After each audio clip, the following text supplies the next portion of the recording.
बेटा हम लोगों ने अभी डीएनए एप्लीकेशन स्टार्ट किया था और डीएनए एप्लीकेशन में हम लोगों ने डीएनए के एप्लीकेशन में जितने भी एंजाइम्स की ज़रूरत होती है उन सब के बारे में पढ़ लिया था। ठीक है, थोड़ा सा एक बार रिवाइज कर लेते हैं कि हमने क्या क्या पढ़ा था। डीएनए एप्लीकेशन के लिए कौन कौन से एंजाइम्स की ज़रूरत पड़ती है, तो वो हमने सबसे पहला एंजाइम कौन सा पढ़ा था, हेलिकेज एंजाइम पढ़ा था। हेलिकेज एंजाइम क्या करता है, हेलिक्स को खोलता है। डीएनए के जो हेलिक्स हैं, डीएनए के हेलिक्स को खोलने का काम करता है, क्योंकि डीएनए के हेलिक्स कैसे होते हैं, कॉइल्ड होते हैं। पहले इसकी कॉइल को खोलना पड़ेगा, तो हेलिकेज एंजाइम चाहिए। फिर कॉइल को खोल दिया, कॉइल को खोलने के बाद में फिर हमने कहा था कि जैसे ये स्ट्रैंड खुला है तो इससे ऊपर का जो स्ट्रैंड है, जैसे इतना स्ट्रैंड खुल गया है, अभी इतना खुलना बाकी रह गया है, तो जो खुलना बाकी रह गया उस पर टेंशन होता है, यानी कि तनाव होता है, उस पर टेंशन होता है। तो उस टेंशन को रिमूव करना होता है। टेंशन को रिमूव करने के लिए कौन सा एंजाइम यूज होता है, टोपोआइसोमरेज, जिसको हमने गायरेज भी कहा था प्रोकैरियोटिक सेल्स में। ठीक है, तीसरा single stranded single strand stabilising protein, यानी कि सिंगल स्ट्रैंड है, दो स्ट्रैंड हो गए, इन दोनों को स्टेबल रखना है। क्यों, क्योंकि इन्हीं से डीएनए बनेगा। फिर हमने लाइगेज एंजाइम की बात की थी। ठीक है, और डीएनए डिपेंडेंट आरएनए पॉलीमरेज यानी कि प्राइमेज की बात की थी। ठीक है, फिर हमने डीएनए पॉलीमरेज थर्ड की बात की थी।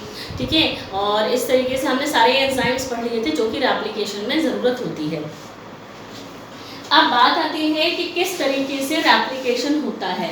तो अब हम लोग पढ़ेंगे डीएनए रेप्लिकेशन का प्रोसेस। डीएनए रेप्लिकेशन का जो प्रोसेस होता है बेटा, वो डीएनए रेप्लिकेशन का हमको प्रोसेस पढ़ना है। सबसे पहली चीज़ तो मैं आपको ये बता दूं बेटा कि डीएनए रेप्लिकेशन का जो प्रोसेस होता है, डीएनए रेप्लिकेशन के प्रोसेस में सबसे पहला काम होता है, डीएनए रेप्लिकेशन के प्रोसेस में सबसे पहला काम होता है न्यूक्लियोटाइड का एक्टिवेशन करना। क्या, न्यूक्लियोटाइड्स का एक्टिवेशन होना। तो हम इसको स्टेप वाइज लिखेंगे, है ना, हम इसको क्या लिखेंगे, स्टेप वाइज लिखेंगे। एक्चुअली इसके स्टेप्स हम लिखेंगे, लेकिन ये अपने आप, ऐसा नहीं है कि अगर हम पहला स्टेप कर रहे हैं, हम पहला स्टेप जो आपको बता रहे हैं वो पहला स्टेप वही है, उसके बाद जो दूसरा स्टेप है वो बाद में होगा उसके, ऐसा नहीं है। ये स्टेप साथ साथ चलते रहते हैं। जैसे कि जो हम आपको स्टेप बता रहे हैं, जैसे कि पहला स्टेप है बेटा एक्टिवेशन ऑफ न्यूक्लियोटाइड्स। पहला स्टेप कौन सा है, एक्टिवेशन ऑफ न्यूक्लियोटाइड्स। ठीक है, एक्टिवेशन ऑफ न्यूक्लियोटाइड, क्योंकि नया डीएनए बनना है, क्योंकि नया डीएनए बनेगा, तो नया डीएनए बनने के लिए हमें डीएनए के न्यूक्लियोटाइड्स की ज़रूरत होगी। नया डीएनए बनने के लिए हमें डीएनए के न्यूक्लियोटाइड्स की ज़रूरत होगी, क्योंकि न्यूक्लियोटाइड्स से जुड़ेंगे बेटा। तो वो न्यूक्लियोटाइड्स जो हैं, वो न्यूक्लियोटाइड्स साइटोप्लाज्म में, या हम कहेंगे प्रोकैरियोटिक सेल के अंदर साइटोप्लाज्म में पड़े रहते हैं ये न्यूक्लियोटाइड, और यूकैरियोटिक सेल में न्यूक्लियस के अंदर न्यूक्लियोप्लाज्म में पड़े हुए रहते हैं, जो कि इनएक्टिव फॉर्म में होते हैं, उनको एक्टिव बनाना पड़ता है पहले। ठीक है, हम जो बात कर रहे हैं वो न्यूक्लियोटाइड की, क्योंकि सबसे पहले न्यूक्लियोटाइड्स जो होते हैं उनको एक्टिव करना पड़ता है, और न्यूक्लियोटाइड्स अपनी इनएक्टिव फॉर्म में रहते हैं, उनको एक्टिव बनाना है। तो न्यूक्लियोटाइड्स जो हैं उनको एक्टिव करने के लिए किस चीज़ की ज़रूरत होगी, उनको एक्टिव करना पड़ेगा बेटा फॉस्फोराइलेज एंजाइम से। हमने फॉस्फोराइलेज एंजाइम भी पढ़ा था, हमने। तो वो फॉस्फोराइलेज एंजाइम न्यूक्लियोटाइड को एक्टिव बनाएगा। क्यों, क्योंकि ये न्यूक्लियोटाइड, कौन कौन से न्यूक्लियोटाइड होंगे बेटा डीएनए में, एडेनिन, ग्वानिन, थाइमिन और साइटोसिन, ये 4 न्यूक्लियोटाइड्स हैं डीएनए के। ये चारों न्यूक्लियोटाइड्स जो हैं डीएनए के, ये अपने मोनोफॉस्फेट के फॉर्म में, डीएनए के न्यूक्लियोटाइड्स कौन से चाहिए, ट्राइफॉस्फेट के फॉर्म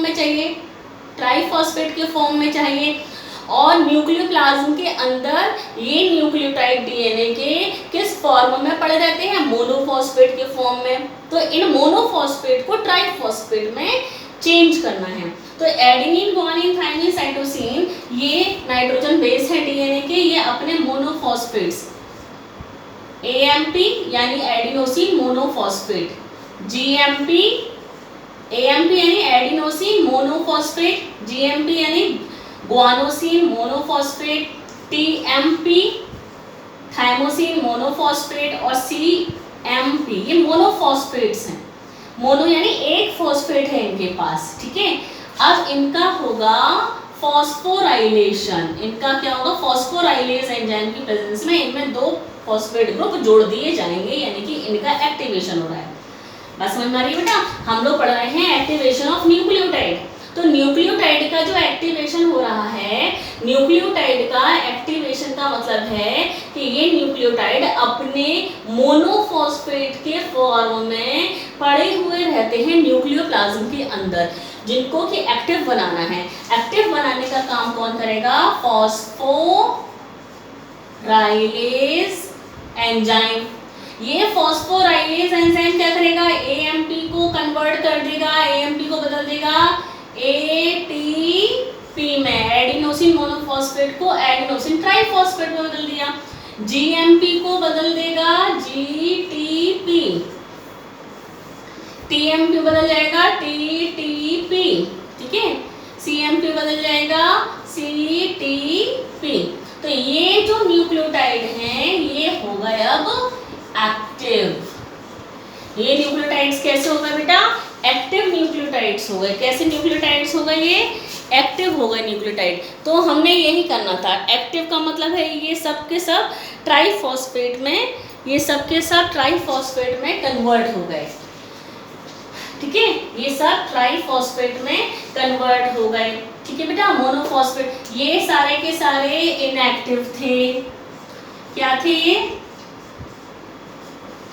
इनएक्टिव थे। कहां पर पड़े हुए थे, न्यूक्लियोप्लाज्म में। कहां पड़े हुए थे, न्यूक्लियोप्लाज्म, इन न्यूक्लियोप्लाज्म, ये न्यूक्लियोप्लाज्म के अंदर पड़े हुए थे। इनको फॉस्फोराइलेज एंजाइम की हेल्प से एक्टिव फॉर्म में यानी कि ट्राइफॉस्फेट में कन्वर्ट किया गया। तो ये सब एक्टिवेट हो चुके हैं न्यूक्लियोटाइड्स, ठीक है बेटा। ये सारे न्यूक्लियोटाइड अब एक्टिव हो चुके हैं।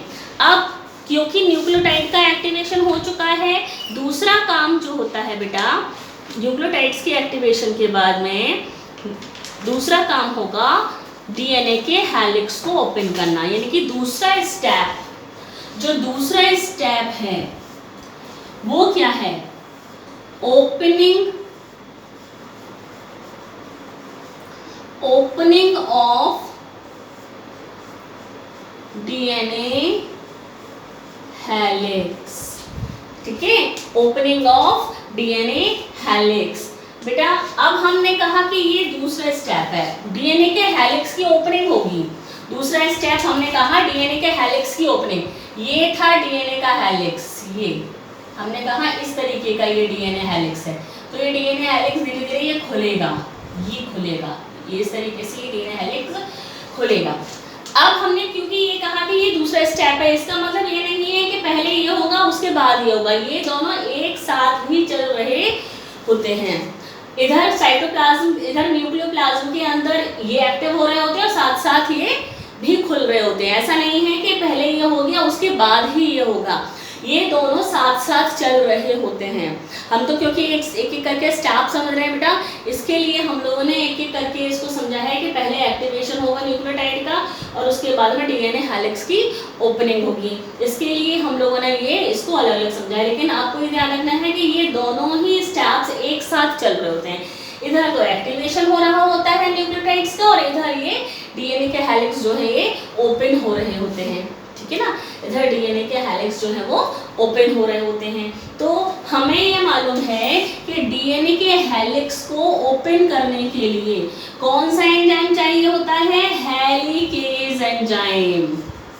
हेलिकेज एंजाइम चाहिए होता है डीएनए के हेलिक्स को ओपन करने के लिए, डीएनए के हेलिक्स को खोला गया। देखिए तो ये जो हेलिकेज एंजाइम है ना, ये यहाँ जुड़ता है, ये यहाँ पर जुड़ता है। ये देखिए, ये मैं गोल गोल इस तरीके से यहाँ बना रही हूँ, ये यहाँ जुड़ता है, ये आगे चलता जाएगा, आगे चलता जाएगा और ये खुलता जाएगा, ये खुलता जाएगा, आगे चलता जाएगा, ये खुलता जाएगा। इस तरीके से ये हेलिकेज एंजाइम यहाँ पर एक्टिव कर, इसको खोलता चला जाता है आगे करके। ठीक है, दूसरी चीज आपको ये याद रखनी है कि ये जो डीएनए के हेलिक्स होते हैं, ये डीएनए के हेलिक्स जो हैं ये टिप पे से यानी कि ऊपर की साइड से ओपन होते हैं। ऐसा नहीं है कि बीच में से ओपन होंगे, ऊपर से, या तो इधर से ओपन होगा या इधर से ओपन होगा, या दोनों तरफ से ओपन होना शुरू हो जाएगा, इधर से भी खुलना शुरू हो जाएगा और इधर से भी खुलना शुरू हो जाएगा। लेकिन हेलिक्स को खोलने का काम कौन करेगा? Helicase enzyme. ठीक है, ध्यान रखिएगा, हेलिक्स को खोलने का काम कौन करेगा? हेलिकेज एंजाइम करेगा। अब ये हेलिक्स को ओपन करने के लिए तो हेलिकेज एंजाइम है। अब इसमें बहुत सारे स्टेप्स होते हैं, मैनी स्टेप्स, बहुत सारे इसमें स्टेप्स होंगे। यानी आप ये ध्यान रखिएगा बेटा कि स्टेप्स जो हम लोग पढ़ रहे हैं उनमें जो पहला स्टेप है, वो पहला स्टेप कौन सा है? ये डीएनए के जो हेलिक्स हैं, ये डीएनए के हेलिक्स को ओपन करना है। तो ध्यान रखिएगा कि हेलिक्स को कहीं से भी ओपन नहीं किया जा सकता है कि ये हेलिक्स कहीं से भी ओपन हो जाएंगे। हेलिक्स जो है, ऐसा नहीं है कि हेलिक्स कहीं से भी ओपन हो जाएगा। कहाँ से ओपन होगा? एक पर्टिकुलर पॉइंट होता है, एक पर्टिकुलर पॉइंट होता है। तो हमने कहा कि डीएनए के हेलिक्स की ओपनिंग होगी, डीएनए हेलिक्स की ओपनिंग होगी, डीएनए के हेलिक्स खुलेंगे। बहुत सारे स्टेप होते हैं। कौन से स्टेप होते हैं? हम इनको ऊपर यहाँ लिखेंगे बेटा कि कौन कौन से स्टेप होते हैं। पहला जो स्टेप होगा डीएनए के हेलिक्स को ओपन करने का, वो है रिकॉग्निशन ऑफ ओराई। रिकॉग्निशन ऑफ ओराई, रिकॉग्निशन ऑफ ओराई। ओराई का मतलब क्या है? ओराई का मतलब है ऑरिजिन ऑफ रेप्लिकेशन। ओराई का मतलब origin of replication, origin of replication यानी कि रिकॉग्निशन ऑफ ओराई। यानी कि अब सबसे पहली चीज तो ये कि हेलिक्स ओपन होना शुरू होगा। तो आप ये सोचिए कि सबसे पहले तो इस ओराई को ढूंढा जाएगा कि ये डीएनए का हेलिक्स है ना, ये डीएनए का हेलिक्स है, इसको कहाँ से खोला जाए? यहाँ से खुलेगा या यहाँ से खुलेगा? ऐसा नहीं है कि ये कहीं से भी खुलना शुरू हो जाएगा। पहली चीज तो ये याद रखनी है कि ये टिप पे से खुलेगा, टिप, या तो ये टिप या ये टिप। टिप का मतलब कौन सा होता है? बिल्कुल आख, दो एंड, दो छोर, ठीक है, दो एंड, एक एंड ये है, एक एंड ये है। तो ये जो डीएनए होता है ये टिप पे से खुलना शुरू होगा, ठीक है ना। तो ये यहाँ से भी खुलना शुरू हो सकता है, ये देखिए, और ये यहाँ से भी खुलना, दोनों तरफ से खुल रहा है, दोनों तरफ से खुल रहा है। बात समझ आ रही है? अब बात सबसे पहली चीज तो ये कि कहाँ से खुलेगा? खुलेगा टिप पे से, ये बात सही है, लेकिन ये किस जगह से खुलना शुरू होगा? ये खुलना शुरू होगा ओराई पे से। ओराई का मतलब है ऑरिजिन ऑफ रेप्लिकेशन, यानी कि इस डीएनए स्ट्रैंड में एक पर्टिकुलर कोई सीक्वेंस होता है जहाँ से ये डीएनए रेप्लिकेशन शुरू होगा, यानी जहाँ से ये खुलना शुरू होगा। जैसे कि हम लोग जो मोबाइल है बेटा, मोबाइल को हम लोग ओपन करते हैं, हम लोग मोबाइल को खोलते हैं तो पर्टिकुलर पॉइंट से ही तो खोलते हैं। ऐसा तो नहीं है कि आप मोबाइल की किसी भी की को दबा देंगे तो वो मोबाइल ऑन हो जाएगा, ठीक है। तो मोबाइल को खोलने के लिए भी तो पर्टिकुलर एक पॉइंट होता है, बटन होता है ना, उसको हम लोग ऑन करते हैं। ऐसा नहीं है कि कहीं से भी आप उसको टच कर देंगे तो वो ऑन हो जाएगा, आपका मोबाइल खुल जाएगा, ऐसा नहीं है। तो सेम इसी तरीके से डीएनए में भी एक पर्टिकुलर पॉइंट होता है, डीएनए में भी एक पर्टिकुलर पॉइंट होता है जहाँ से ये रेप्लिकेशन शुरू होगा, यानी जहां से ये हेलिक्स खुलना शुरू होगा, तो वो पॉइंट जहां से रेप्लिकेशन शुरू होगा, या हम ये कहते हैं कि वो पॉइंट जहां से ये डीएनए हेलिक्स खुलना शुरू होगा, उसको कहते हैं ऑरिजिन ऑफ रेप्लिकेशन। क्या कहते हैं? Origin of replication. तो ऑरिजिन ऑफ रेप्लिकेशन क्या हुआ? जहां से रेप्लिकेशन स्टार्ट होता है, यहां से ऑरिजिन ऑफ रेप्लिकेशन से रेप्लिकेशन स्टार्ट होता है। ठीक है, ऑरिजिन ऑफ रेप्लिकेशन से यानी ओराई से रेप्लिकेशन स्टार्ट होता है।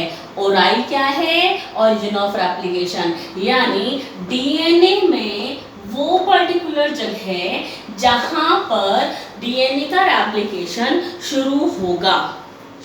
ठीक है, अब आपको ध्यान ये रखना है कि प्रोकैरियोटिक सेल जो होती हैं, प्रोकैरियोटिक सेल में, प्रोकैरियोटिक में या प्रोकैरियोट्स में केवल एक ओराई होता है।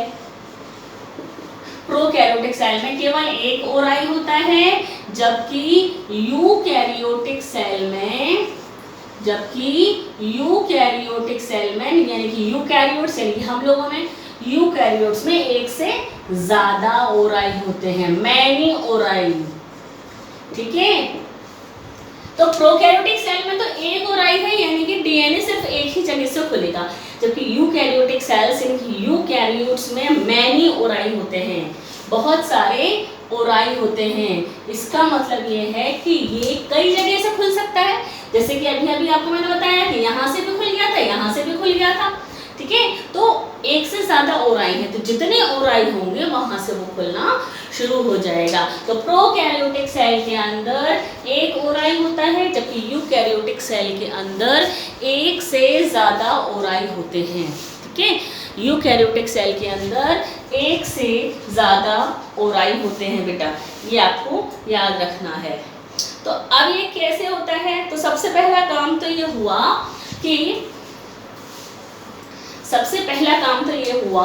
कि ओराई को ढूंढा गया, है ना। हमने क्या कहा? हमने कहा कि जो न्यूक्लियोटाइड एक्टिव हो गए हैं, अब पहला स्टेप हमने पढ़ा कि न्यूक्लियोटाइड का एक्टिवेशन हो गया। दूसरा स्टेप हमने कहा कि अब ओपनिंग होगी डीएनए के हेलिक्स की, डीएनए हेलिक्स खुलना शुरू होंगे। तो डीएनए हेलिक्स खुलना शुरू होंगे, उसके लिए पहले ढूंढा जाता है ओराई को। ओराई से ही खुलेगा वो, ओराई पर ही हेलिकेज एंजाइम बाइंड हो जाएगा। ठीक है, ओराई पर ही हेलिकेज एंजाइम बाइंड हो जाएगा, और हमें मालूम है कि हेलिकेज एंजाइम ही हेलिकेज एंजाइम ही हेलिक्स को खोलेगा। तो हेलिकेज एंजाइम कहाँ पर बाइंड हो जाएगा? जहाँ ओराई है।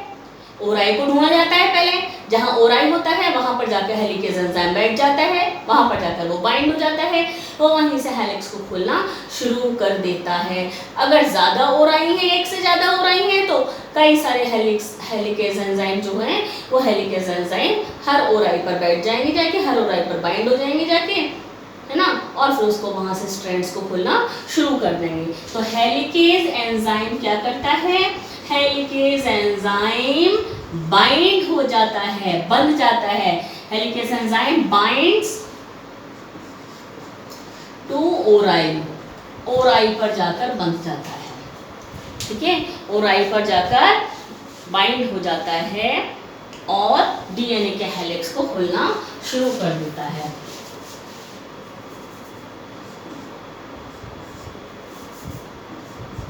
और ओपनिंग ऑफ डीएनए हेलिक्स। ठीक है, तो हमने यही पढ़ा कि दूसरा स्टेप था opening of DNA helix. DNA helix को ओपन करने के लिए हेलिकेज एंजाइम चाहिए। डीएनए हेलिक्स को ओपन करने के लिए हेलिकेज एंजाइम चाहिए। ये हेलिकेज एंजाइम कहाँ पर काम करना शुरू करेगा? सबसे पहली चीज तो वो ढूंढनी है क्या? सबसे पहले ओराई को ढूंढना पड़ेगा, तब ये हेलिकेज एंजाइम काम करेगा। तो इस डीएनए स्ट्रैंड में ढूंढा गया कि ओराई कहाँ पर है, जिस जगह पे ओराई है वहां पर जाकर ये हेलिकेज एंजाइम बाइंड हो गया और वहीं से उसने डीएनए स्ट्रैंड्स को खोलना शुरू कर दिया, वहीं से उसने डीएनए स्ट्रैंड्स को खोलना शुरू किया बेटा। ठीक है, फिर आपको पता है हमने पहला एंजाइम जो पढ़ा था हेलिकेज पढ़ा था, दूसरा एंजाइम हमने टोपोआइसोमरेज पढ़ा था, जो कि टोपोआइसोमरेज क्या करता है, टेंशन को रिमूव करता है। टोपोआइसोमरेज क्या करता है, टेंशन को रिमूव करता है। और टेंशन को रिमूव करने के बाद जो स्ट्रैंड्स अलग हो गए, ठीक है, तो हेलिकेज का काम तो ये हुआ कि हेलिकेज एंजाइम बाइंड हो गया ओराई के पास और उसने हेलिक्स को खोलना शुरू कर दिया। अब देखिए, सपोज हेलिक्स खुलना शुरू हुए बेटा, तो हमने कहा कि ये हेलिक्स, ये इस तरीके से ये हेलिक्स खुलना शुरू हो गए। बाकी ये देखिए, ये यहाँ इतना खुला, टिप कैसे खुल रहा है ना, तो ये देखिए इस तरीके से ये खुला। ठीक है, अब आप ये सोचिए कि इसको यूं खोला जा रहा है, ये खुल रहा है यहाँ पर ये हेलिकेज एंजाइम काम कर रहा था, ये हेलिकेज एंजाइम यहाँ काम कर रहा था, है ना, और यहाँ से इसको धीरे धीरे खोलता जा रहा है। जब ये यहाँ से धीरे धीरे खोल रहा है तो इधर पीछे टेंशन, इस वाले पार्ट पर टेंशन क्रिएट हो रही है, इस वाले पार्ट पर टेंशन क्रिएट हो रही है। तो इस टेंशन को रिमूव करने के लिए कौन सा एंजाइम हमने पढ़ा, टोपोआइसोमरेज एंजाइम। ये टोपोआइसोमरेज क्या करेगा, टेंशन को रिमूव करेगा। हमने पढ़ा था ना टोपोआइसोमरेज, जिसको गायरेज भी कह रहे थे, प्रोकैरियोटिक सेल के अंदर गायरेज कह रहे हैं और यूकैरियोटिक सेल के अंदर इसको टोपोआइसोमरेज कह रहे हैं। ठीक है, हेलिकेज एंजाइम ये देखिए खोल रहा है, इस स्ट्रैंड को खोल रहा है, ये इस तरीके से यूं खुल रहा है, तो यहाँ पर पीछे टेंशन क्रिएट हो जाती है, बहुत ज़्यादा टेंशन क्रिएट हो जाती है। आपको मालूम है कि कोई रस्सी है जो कि पतली पतली रस्सियों से मिलकर बनी है, तो आप उसको जब दोनों पतली पतली रस्सियों को खोलना शुरू करते हैं तो यूं करके यूं खोलते हैं, तो आप देखिए नीचे की तरफ थोड़ा सा टेंशन होती है, यानी कि बहुत ज़्यादा प्रेशर पड़ने लगता है नीचे वाले पार्ट पर। तो सेम इसी तरीके से दो स्ट्रैंड जब इस तरीके से खुल रहे हैं तो नीचे वाले पार्ट पर टेंशन क्रिएट होने लगी। तो ये टेंशन को रिमूव करने का काम किसका है, टोपोआइसोमरेज का। तो टोपोआइसोमरेज ने अपना काम करा, हेलिकेज ने अपना काम कर दिया, टोपोआइसोमरेज ने अपना काम कर दिया। अब हमने कहा था कि ये दोनों स्ट्रैंड जो खुल गए हैं, ये दोनों स्ट्रैंड्स खुले। बेटा आपने देखा होगा कि जो पतली पतली रस्सियां होती हैं, जब आप उनको यूं खोलते हैं फिर आपने उनको सिर्फ छोड़ दिया तो वापस कॉइल हो जाती है। इसका मतलब ये है कि उनकी कॉइलिंग को बिल्कुल खोलने के लिए उनको स्टेबल करना पड़ेगा, यानी कि क्या करना पड़ेगा, हमने कहा था टोपोआइसोमरेज और क्या काम करता है, यहाँ से टेंशन को रिमूव करता है और ये जो है ये जो सिंगल स्ट्रैंड है इनको भी स्टेबल किया जाता है, जिससे कि ये वापस छोड़ने से इनको छोड़ दिया जाएगा अगर, तो ये वापस से कॉइल हो जाएंगी। तो उसके लिए क्या होता है, कौन सा एंजाइम यूज होता है, single stranded single strand stabilising, ये सब एंजाइम पढ़े हैं आपने, स्टेबलाइजिंग प्रोटीन। ठीक है, सिंगल स्ट्रैंड स्टेबलाइजिंग प्रोटीन, देखते जाइए ये सब एंजाइम हम पढ़ चुके हैं, पहला दूसरा तीसरा ये सब एंजाइम आप पढ़ चुके हैं बेटा। तो ध्यान रखना है, एंजाइम्स को हमने बताया ही इस तरीके से था आपको सीक्वेंस में, कि जिससे कि आपको जब प्रोसेस बताया जाएगा तो वो प्रोसेस में आपको ध्यान रहे कि कौन सा एंजाइम कब काम कर रहा है। ठीक है, तो जब पहला एंजाइम काम किया, यानी कि सबसे पहले डीएनए के हेलिक्स को खोला गया, डीएनए के हेलिक्स को जब खोला गया तो हेलिकेज एंजाइम काम करा। फिर टेंशन को रिमूव करने के लिए टोपोआइसोमरेज ने काम करा, टोपोआइसोमरेज ने टेंशन को रिमूव कर दिया, दो स्ट्रैंड अलग अलग हो गए हैं, उन दोनों स्ट्रैंड को अब क्या करना है, स्टेबल करना है, जिससे कि वो वापस कॉइल ना हो जाए। तो उनको स्टेबल करने के लिए एक प्रोटीन चाहिए जिससे कि वो वापस कॉइल ना हो जाए। और उस प्रोटीन को हमने क्या नाम कहा था बेटा? Single strand stabilising protein, single strand stabilising protein कहा था बेटा। ठीक है। अब हमें ये पता है कि जो डीएनए होता है वो लीनियर होता है, लीनियर यानी कि सीधा होता है इस तरीके से। तो डीएनए लीनियर होता है, वही चीज कि कहाँ से खुलेगा? टिप पे से खुलेगा। ठीक है ना? कहाँ से खुलता है? Open from the tip, tip पे से खुलेगा। देखिए जैसे कि ये वाला है, ये टिप पे से खुलना शुरू हुआ, तो ओराई इधर था तो इधर से खुलना शुरू हुआ। तो टिप का मतलब है कि ये दोनों तरफ से खुल सकता है। देखिए इधर भी टिप है तो यहाँ से खुलना शुरू हुआ और यहाँ से भी खुलना शुरू हो सकता है। देखिए ये दोनों तरीके से, ये दोनों तरीके से खुलना शुरू हो सकता है। ठीक है। तो जब ये टिप पे से खुलना शुरू होता है, सपोज ऊपर से खुलना शुरू होता है, तो ये मैंने आपको बताया कि टिप पे से खुलना शुरू होगा तो इधर से भी खुल सकता है, इधर से भी खुल सकता है, केवल इधर से भी खुल सकता है और केवल इधर से भी खुल सकता है। तो आपको मैं इसको दूसरा स्ट्रक्चर बताती हूँ। ये तो दोनों तरफ से खुल रहा है क्योंकि दो टिप है, ये टिप, एक टिप ये है, एक टिप ये है, तो दोनों तरफ से खुलना शुरू हो सकता है। अब आप ये देखिए कि अगर ये एक साइड से खुलना शुरू होगा, चाहे ऊपर से चाहे नीचे से, तो ये कैसा दिखेगा इसका स्ट्रक्चर? ये देखिए,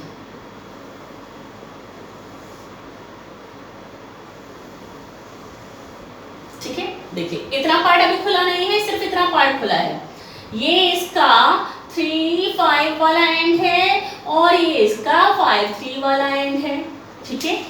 दो स्ट्रैंड 3 to 5 वाला ये है, 5 to 3 वाला ये है। इतना पार्ट खुल गया है तो ये टिप पे से खुलना शुरू होता है, open from the tip, tip से खुलना शुरू होता है। तो ये कैसा दिखाई देता है? ये दिखाई देता है फॉक के जैसा। जो कांटा होता है, जैसे कांटे से हम लोग मैगी वैगी खाते हैं, तो वो फॉक जैसा दिख रहा है। ये कैसे दिख रहा है? फॉक। तो इसको कहते हैं बेटा रेप्लिकेशन फॉक। क्या कहते हैं? इसको कहते हैं रेप्लिकेशन फॉक। क्या कहते हैं? Replication fork. ठीक है। जो पार्ट खुल गया है, जो पार्ट खुल गया है, ये पार्ट खुल गया है, तो इस खुले हुए पार्ट को रेप्लिकेशन फॉक कहते हैं, ओपन्ड पार्ट। जो पार्ट खुल गया है, जो पार्ट खुल गया है इस डीएनए स्ट्रैंड का, उसको कहते हैं रेप्लिकेशन फॉक। क्या कहते हैं? Replication fork. ध्यान रखिएगा रेप्लिकेशन फॉक जब डीएनए टिप पर से खुलना शुरू होता है, जब डीएनए टिप पर से खुलना शुरू होता है, क्योंकि नीचे से खुला नहीं है, सिर्फ ऊपर से खुलना शुरू हुआ है, तो इसका जो स्ट्रक्चर दिखाई देता है वो फॉक के जैसा दिखाई देता है। तो इस खुले हुए पार्ट को क्या कहते हैं बेटा? रेप्लिकेशन फॉक कहते हैं। क्या कहते हैं? Replication fork. ठीक है।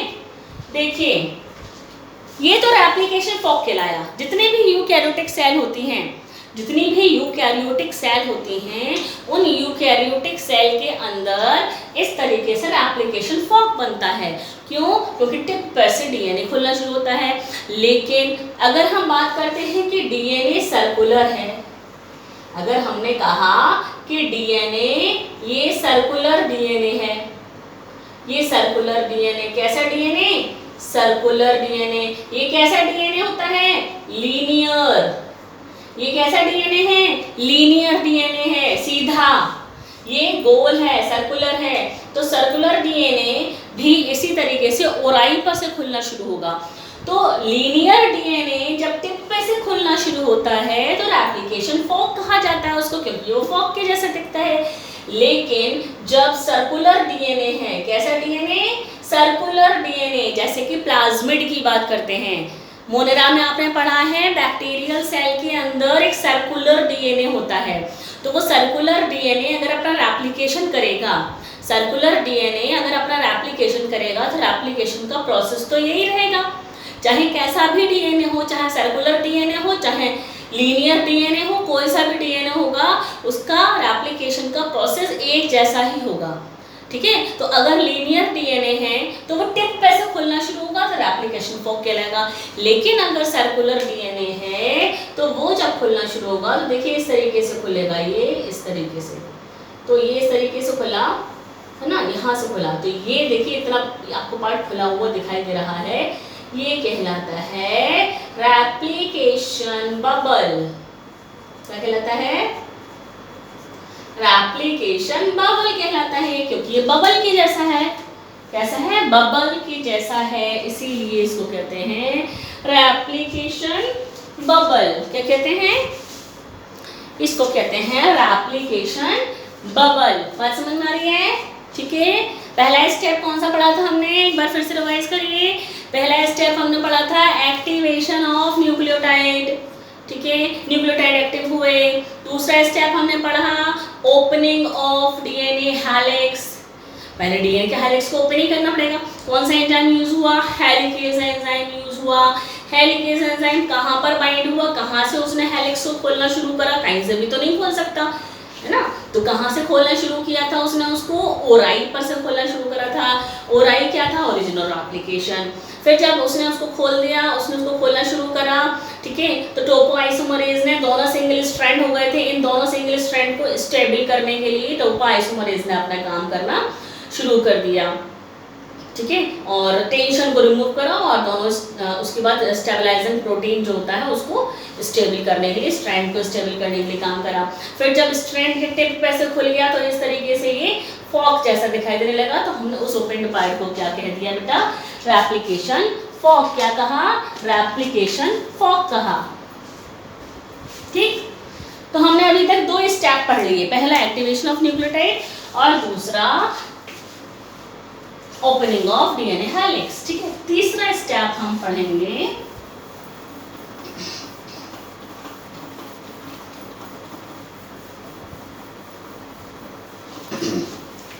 तीसरा स्टेप हम लोग पढ़ेंगे प्राइमर, आरएनए प्राइमर। मैंने आपको बताया था बेटा पिछले लेक्चर में कि आरएनए प्राइमर क्या है। आरएनए प्राइमर आरएनए का छोटा सा सेगमेंट है जिसके पास 6 या 7 या ज्यादा से ज्यादा 8 न्यूक्लियोटाइड होते हैं। तो सबसे पहला बेटा तीसरा स्टेप होगा formation of primer. Formation of primer. पहली चीज तो ये समझना है कि इस प्राइमर की जरूरत क्यों पड़ी, क्या जरूरत है इस प्राइमर की, मैं आपको पहले भी बता चुकी हूँ। ठीक है, ये प्राइमर की जरूरत क्यों पड़ी और कहाँ पर ये प्राइमर बना, कहाँ बना प्राइमर, इसकी जरूरत क्या पड़ी। पहली चीज तो ये कि ये प्राइमर क्या है? आरएनए प्राइमर है। क्या है ये? आरएनए प्राइमर है। ये प्राइमर कौन सा है? RNA primer.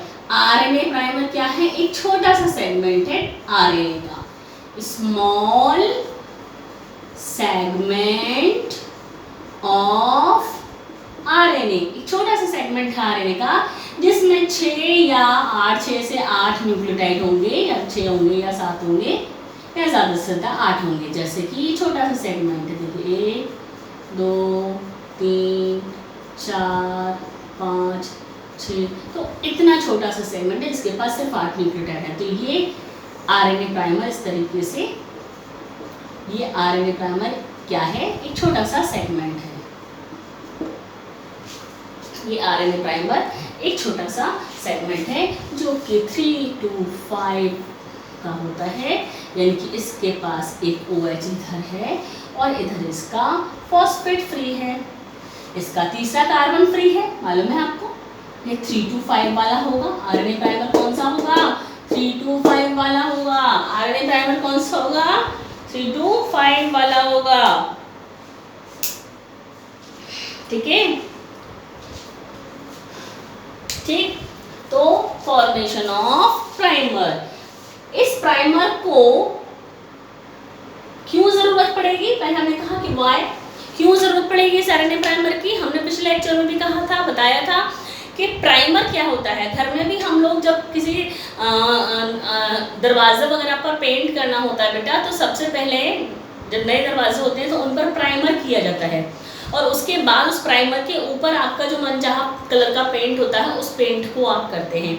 तो प्राइमर को पहले करना पड़ता है जिससे कि ऊपर उसके पेंट जो है वो अच्छे से हो जाए। सेम इसी तरीके से हमें नया डीएनए बनाने के लिए एक छोटा सा न्यूक्लियोटाइड का सेगमेंट, छोटा सा न्यूक्लियोटाइड का पार्ट चाहिए होता है जिससे कि वो नया डीएनए सेगमेंट बना पाए। ठीक है, तो वो आरएनए प्राइमर है। हमने इसके एंजाइम की बात करी थी कि कौन सा एंजाइम यूज होता है आरएनए प्राइमर को बनाने के लिए।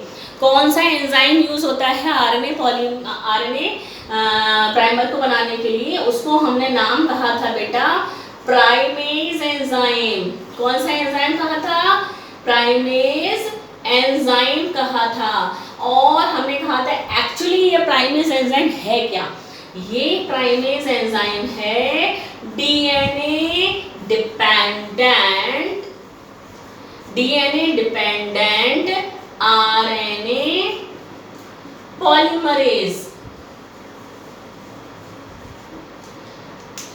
प्राइमेज एंजाइम एक्चुअली क्या है? Primase enzyme actually DNA dependent RNA polymerase enzyme है। यानी ये आरएनए पॉलीमरेज है जो कि डीएनए पर डिपेंड है। ये आरएनए पॉलीमरेज है जो कि डीएनए पर डिपेंड है। ठीक है, तो आरएनए प्राइमर को कौन सा एंजाइम बनाएगा? आरएनए प्राइमर को कौन सा एंजाइम बनाएगा? आरएनए प्राइमर को DNA dependent RNA polymerase enzyme बनाएगा। और प्राइमर है क्या? Small segment of RNA. RNA का छोटा सा सेगमेंट है। अभी हम लोग डायग्राम बनाकर भी देखेंगे कहां पर ये आरएनए प्राइमर जुड़ेगा। ठीक है, ठीक, तो ये आरएनए प्राइमर बन गया। ठीक है, अब हमें ये बात करनी है कि आरएनए प्राइमर कहां पर जुड़ता है। ये आरएनए प्राइमर कहां पर जुड़ता है? बेटा अभी हमने रेप्लिकेशन फॉर्क बनाया, तो जैसे ये डीएनए का हेलिक्स ओपन हुआ, ये डीएनए हेलिक्स ओपन हुआ, ये 3 एंड, ये 5 एंड, ये 5 एंड और ये 3, ये 5 to 3 वाला स्ट्रैंड है, ये 3 to 5 वाला स्ट्रैंड है। आपको याद रखना है हमने कहा था कि आरएनए प्राइमर 3 to 5 है, 3 to 5 है। ठीक है, और बेटा एक चीज हमेशा याद रखना कि